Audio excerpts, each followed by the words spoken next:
Good morning students. আশা করি সবাই ভালো এবং সুস্থ আছো। আজকে তোমাদেরকে এই তাপ অধ্যায়ের পরের ক্লাসটা যেটুকু করাবো সেটা একটা পরীক্ষা। এবং তারপরে আমরা আগের দিন দেখেছিলাম ঘনত্ব সম্পর্কে এবং আয়তন কীভাবে বাড়ে বা কমে সেগুলো। আজকে সেখান থেকেই শুরু করব। দেখো, এবার নিচের প্রশ্নগুলোর উত্তর দেবার চেষ্টা করো। এখানে দুটো প্রশ্ন আছে যেগুলো আগের ক্লাসটা তোমরা যদি দেখে না থাকো, যারা দেখোনি তারা দেখে নেবে। এবং এখানে ভালোভাবে বলে দেওয়া আছে কখন আয়তন বাড়ে কী হয়। তো জল বরফে পরিণত হলে আয়তন বাড়ে না কমে? প্রথম প্রশ্ন। দ্বিতীয় প্রশ্ন, তরল মোম কঠিন মোমে পরিণত হলে আয়তন বাড়ে না কমে? তাহলে জল বরফে পরিণত আয়তন বাড়ে, প্রথমটার অ্যান্সার দিয়ে দিল। এই ঘটনার সুবিধা অসুবিধা দুই আছে, আমরা দেখি সুবিধা অসুবিধাগুলো একটু দেখে নিই। শীতপ্রধান দেশে যে মোটর রেডিয়েটর থাকে সেখানে জল জমে যায়। প্রথমে জল জমে বরফ হলে আয়তন কী হয়? বেড়ে যায়। এবার আয়তন বেড়ে গেলে কী হবে? একটা নির্দিষ্ট পরিমাণ জল ছিল, আয়তন বেড়ে গেলে সে তো প্রসারিত হওয়ার চেষ্টা করবে, চাপ দেবে বাইরের দিকে, তখন কী হবে? রেডিয়েটর ফেটে যেতে পারে। আবার শীতপ্রধান দেশেও কিন্তু পাইপের কারণে ফেটে যায়। ঠিক আছে? আচ্ছা, এই কারণে পাথরের মাঝে আমরা অনেক সময় শুনি যে লাদাখের বা হিমবাহের বা হিমালয়ের বিভিন্ন জায়গায় ধস নেমেছে বরফের, বা দার্জিলিং বা সিকিমে। কিন্তু কেন?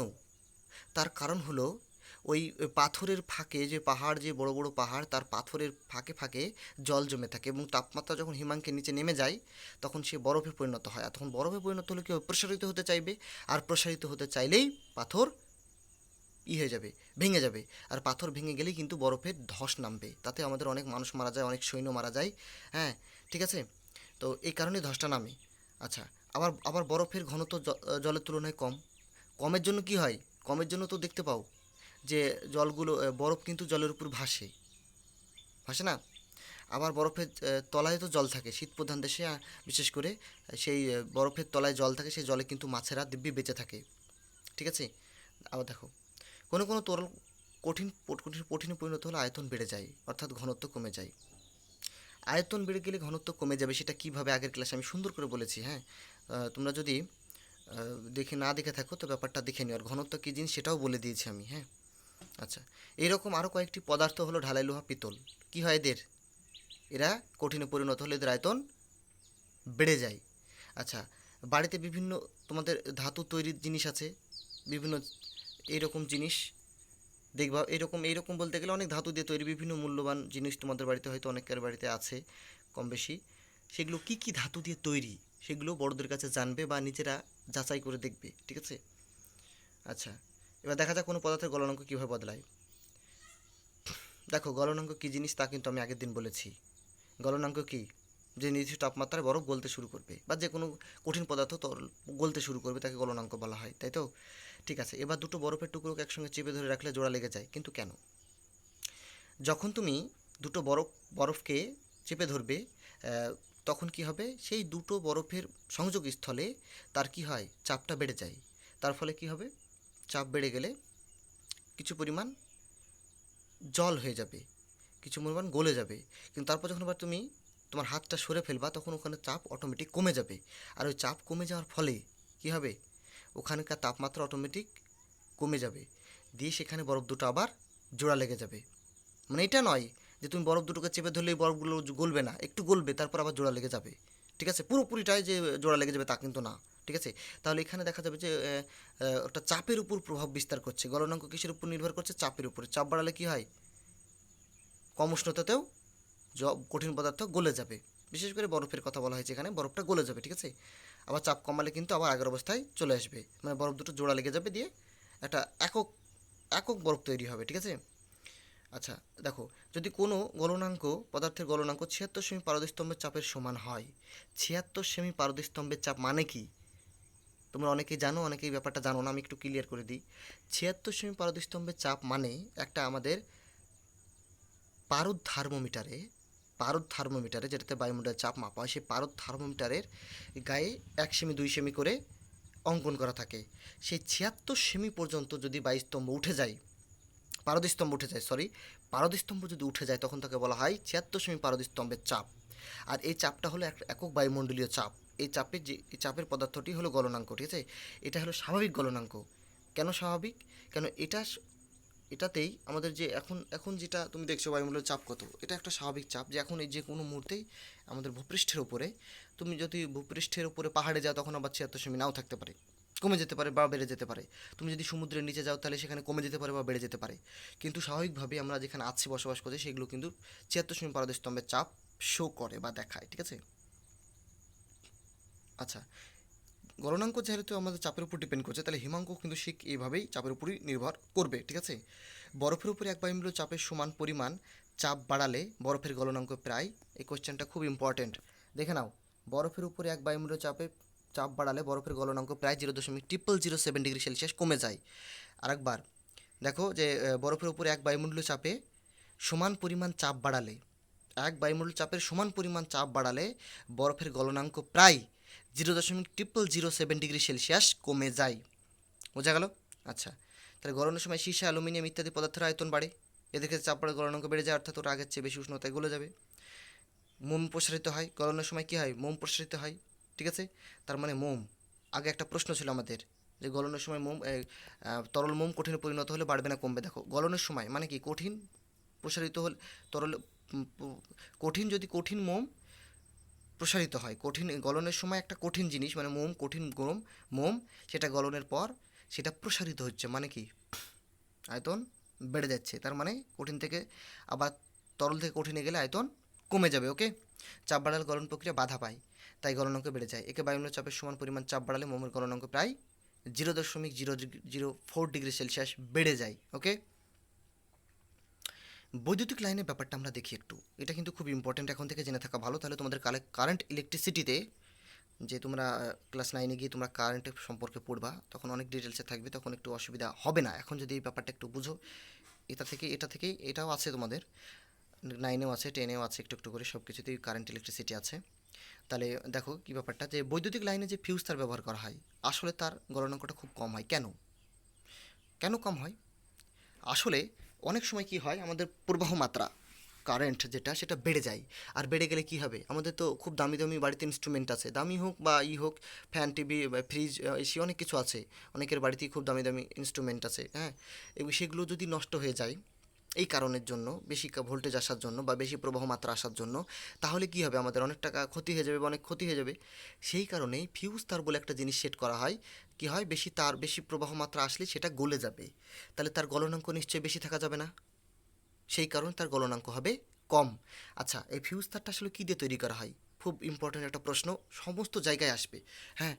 বিশেষ করে তোমাদের নিটে যারা মেডিকেল নিয়ে পড়তে চাও বা জয়েন্ট এন্ট্রান্স দিতে চাও বা অল ইন্ডিয়া মেডিকেল সায়েন্সও দিতে চাও, ঠিক আছে, তাদের ক্ষেত্রে বলে দিচ্ছি আমি, বা যারা ফিজিক্স নিয়ে পড়তে চাও, যাদের কারেন্টের প্রতি ইন্টারেস্টটা বেশি, তাদের জন্য এইগুলো খুবই ইম্পর্ট্যান্ট।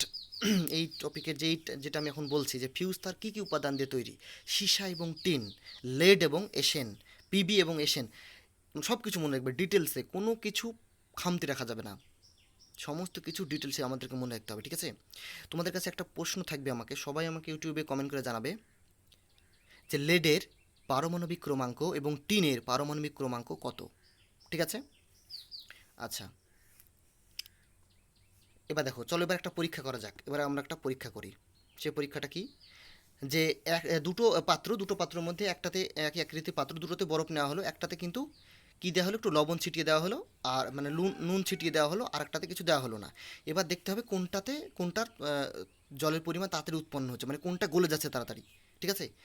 আচ্ছা দেখো, এটাকে এখান থেকে আমরা হিমমিশ্র বলে একটা কথা পাবো, সেটা কি, বরফের সঙ্গে নুন মেশালে মিশ্রণে উষ্ণতা কমে যায়, তার মানে আমরা উত্তরটা কি পেলাম, উষ্ণতাটা গলনাঙ্ক কী হচ্ছে,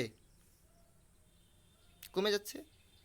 এই কম উষ্ণতার মিশ্রণে মাছ সংরক্ষণে ওষুধ ঠান্ডা অবস্থায় এক জায়গা থেকে অন্য জায়গায় নিয়ে যেতে ব্যবহার করা হয়। বরফ ও নুন নির্দিষ্ট ভরের অনুপাতে মিশিয়ে হিমমিশ্র তৈরি করা হয়। যদি বলা হয় হিমমিশ্র কীভাবে তৈরি করা হয় এবং হিমমিশ্রের একটি ব্যবহার লেখো, খুবই খুবই ইম্পর্টেন্ট, ভেরি ভেরি ইম্পর্টেন্ট। হিমমিশ্র কীভাবে কীভাবে প্রস্তুত করা হয় আর এর একটি ব্যবহার, বা দুটি ব্যবহারও আসতে পারে, 1+2 অথবা 2+1 আসতে পারে। আমি তোমাদের এই চ্যাপ্টার থেকে একটা টেস্ট নিব, সেই টেস্টটা তোমাদের নাম্বার যোগ হবে। অতএব এই অধ্যায়কে, তাপকে, যদি স্যারেরা শোনো, হ্যাঁ সরি, যদি তাপ থেকে নিতে বলে তোমাদের হেড স্যার, হ্যাঁ, তাহলে অবশ্যই এখান থেকেই নিব, আর যদি বলে যে যেটা পড়া হয়েছে সেকেন্ড সেমিস্টারে সেকেন্ড ইউনিট টেস্টে সেখান থেকে যদি নিতে বলে তাহলে তোমাদেরকে সেটা আবার একবার পড়তে হবে। খুব শীঘ্রই তোমাদের একটা টেস্ট নেওয়া হবে আর সেই টেস্টের নাম্বারটা ফাইনালে যোগ হবে। ওকে, ঠিক আছে। এবার দেখো, এবার ভেবে বলো তো পদার্থের গলনাঙ্ক কোন কোন বিষয়ের উপর নির্ভর করে। দেখো ভালো করে, এই হিম মিশ্রটা খুবই ইম্পর্টেন্ট, ভালো করে এইটুকু তোমাদেরকে পড়তেই হবে, ঠিক আছে। ওকে, তাহলে আমরা এবার পরেরটা দেখি। এবার ভেবে বলো তো পদার্থের গলনাঙ্ক কোন কোন বিষয়ের উপর নির্ভর করে। সপ্তম শ্রেণীতে আমরা কী জেনেছি যে উষ্ণতার পরিবর্তনের সঙ্গে সঙ্গে কিন্তু অবস্থার পরিবর্তন ঘটে। তখন কি হয়, হয় কিছু পদার্থ তাপ নেয় অথবা তাপ ছেড়ে দেয়। আচ্ছা, উষ্ণতার পরিবর্তন না ঘটলেও, ঠিক আছে, সরি, উষ্ণতার পরিবর্তন না ঘটলেও কিন্তু শুধুমাত্র তাপের পরিবর্তন করে, তাপ দিয়ে বা তাপ বের করে নিয়ে একটা বস্তুর অবস্থার পরিবর্তন ঘটানো সম্ভব হয়। একক ভরে পদার্থের ক্ষেত্রে তাপের ওই পরিমাণকে বলা হয় অবস্থার পরিবর্তনের লীন তাপ। লীন তাপ কাকে বলে? খুবই খুবই ইম্পর্টেন্ট, বিশাল ইম্পর্টেন্ট। তোমরা কোথা থেকে লিখবা? এখান থেকে শুরু করবা, এখান থেকে শুরু করবা, ঠিক আছে। আচ্ছা, দেখো বরফ গলন লীন তাপ 80 ক্যালোরি পার গ্রাম, এটাও এক মার্কের খুব আসে। আমি এর আগে প্রথম ক্লাসে কিন্তু বলে দিয়েছিলাম, মনে হয় প্রথম কি দ্বিতীয় ক্লাসে বলে দিয়েছিলাম বরফ গলনের লীন তাপ 80 ক্যালোরি পার গ্রাম, মনে থাকবে। এর অর্থ হলো প্রমাণ বায়ুমণ্ডলীয় চাপে 0 ডিগ্রি উষ্ণতায় 1 গ্রাম বরফকে 0 ডিগ্রি উষ্ণতায় 1 গ্রাম জলে পরিণত করতে 80 ক্যালোরি তাপ প্রয়োগ করতে হবে, ঠিক আছে।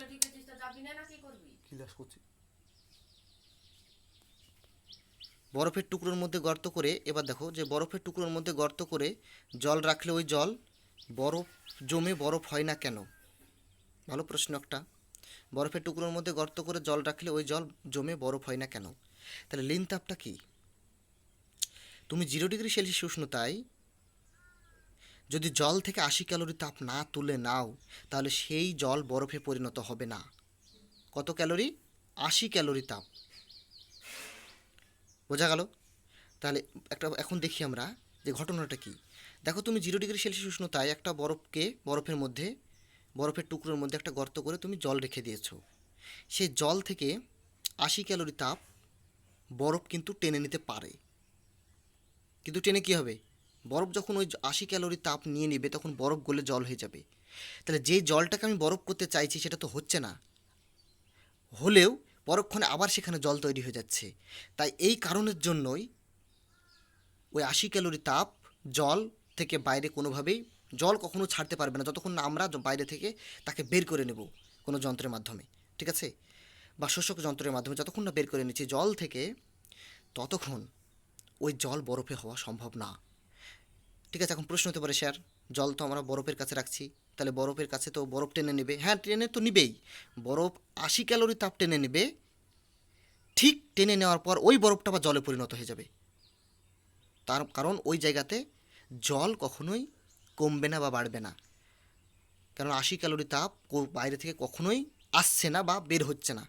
হলে বরফ বের করবে, আবার বরফ গলে জল হবে, সে জল আবার বরফ হবে, দিয়ে ওখানেই জলই থেকে যাবে, বোঝা গেল?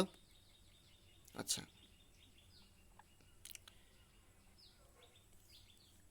ঠিক আছে। দেখো, জল যেহেতু লীন তাপ বর্জন করতে পারবে না তাই তা কঠিনও হবে না। আমি যেটা বললাম সেটা এখানে ভালোভাবে সেটাই লেখা আছে, ঠিক আছে। তাহলে আজকে তোমাদের এই পর্যন্তই থাকবে। সামনের দিন আমরা বাষ্পীভবন পড়াবো, হ্যাঁ। আর খুব ভালোভাবে পড়াশোনা করো মন দিয়ে, আর একদম বাইরে বেরোবে না, ঠিক আছে। ওকে।